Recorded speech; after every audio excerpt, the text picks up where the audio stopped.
सभी माता पिता अपने बच्चों के लिए बड़े सपने देखते हैं।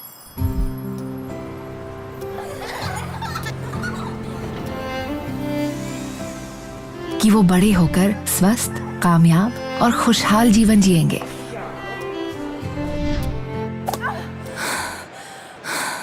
लेकिन ये सपने कैसे पूरे हों? ये दो बातों पर निर्भर करता है। इन सपनों को पूरा करने के लिए परिवारों की किस तरह मदद की जाए और कितनी तेजी से की जाए, क्योंकि जिंदगी में कई उतार चढ़ाव आते हैं। कुछ परिस्थितियां परिवारों में खुशियां और गर्व का एहसास देती हैं, लेकिन कुछ परिस्थितियों का सामना करना मुश्किल हो जाता है। तो भारत को अपना ध्यान किन किन क्षेत्रों में लगाना चाहिए ताकि अगली पीढ़ी का जीवन बेहतर हो सके?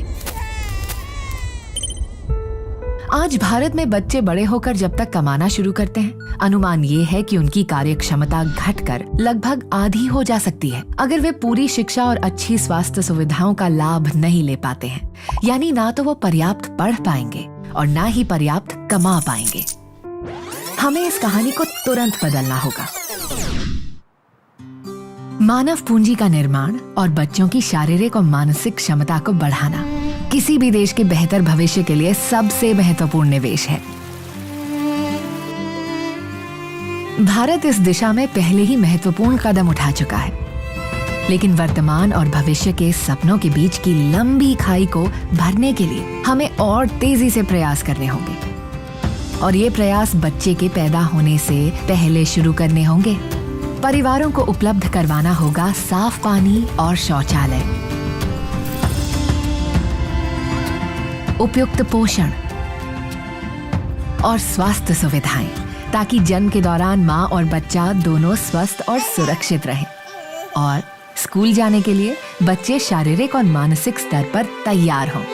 इतना ही नहीं, लड़कों और लड़कियों को न केवल अपनी स्कूली शिक्षा पूरी करनी होगी, बल्कि अपनी पूरी क्षमता से काम करने के लिए अपने स्वास्थ्य और कौशल पर भी ध्यान देना होगा।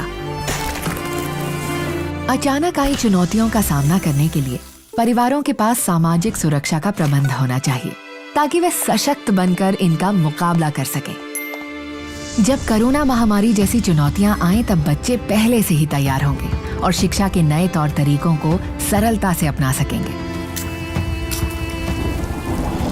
और क्लाइमेट चेंज के प्रभावों से बचने के लिए वे उसका समाधान खोजकर आगे बढ़ते रहेंगे।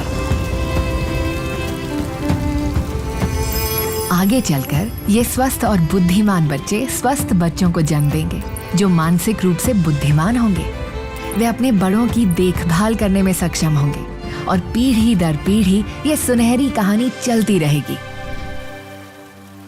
लेकिन इस सुखद अंत के लिए भारत को आज ही कदम उठाने होंगे। मानव पूंजी निर्माण के लिए भारत ने कई महत्वपूर्ण कार्यक्रमों में निवेश किया है, जैसे स्वास्थ्य और पोषण, जल आपूर्ति और स्वच्छता, शिक्षा, स्किल डेवलपमेंट और सामाजिक सुरक्षा। इससे अगले चरण तक पहुंचने के लिए केंद्र, राज्य और नागरिक समाज को मिलकर तेजी से प्रयास करने होंगे, ताकि देश के सबसे बड़े संसाधन उसके लोगों की क्षमता को बढ़ावा मिल सके। लोगों में निवेश करें, देश की कहानी बदलें।